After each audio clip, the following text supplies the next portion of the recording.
পানির হিসাব দিয়ে এই পৃথিবীর কোনো মুফতি মুহাদ্দিস মুফাসসির কোনো পীর ওলি আউলিয়া গাউস কুতুব এমনকি নবী রাসূলুল্লাহ আল্লাহর দয়া মায়া ছাড়া কেউ জান্নাতে প্রবেশ করতে পারবে না। নবীজির হাত মুবারক আম্মাজান আয়েশার মাথায় রেখে বলছিল, আয়েশা রে, আমি দয়াল নবীজি নিজেও আল্লাহর দয়া মায়া ছাড়া জান্নাতে প্রবেশ করতে পারবো না, কিন্তু আল্লাহ আমাকে দয়া করবেন, আল্লাহ আমাকে জড়িয়ে নিয়েছেন।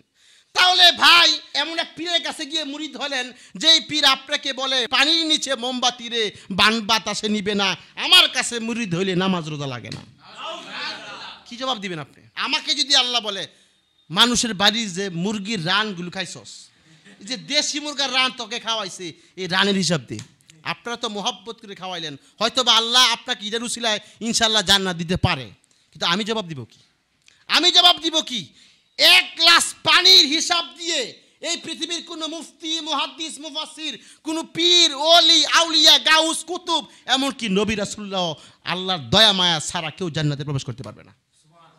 সুবহানাল্লাহ। আম্মাজান আয়েশা নবীকে জিজ্ঞেস করেছিল, ইয়া রাসূলুল্লাহ, পৃথিবীর কেউ কি আল্লাহর দয়া মায়া ছাড়া জান্নাতে প্রবেশ করতে পারবে না? নবীজি তিনবার বলেছে কোনো মানুষ আল্লাহর দয়া মায়া ছাড়া জান্নাতে প্রবেশ করতে পারবে না।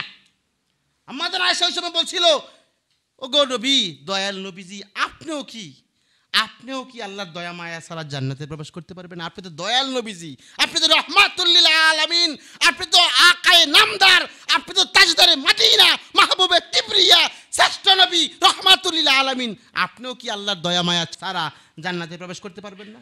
নবীজির হাত মুবারক আম্মাজান আয়েশার মাথায় রেখে বলছিল, আয়েশা রে, আমি দয়াল নবীজি নিজেও আল্লাহর দয়া মায়া ছাড়া জান্নাতে প্রবেশ করতে পারবো না, কিন্তু আল্লাহ আমাকে দয়া করবেন, আল্লাহ আমাকে জড়িয়ে নিয়েছেন।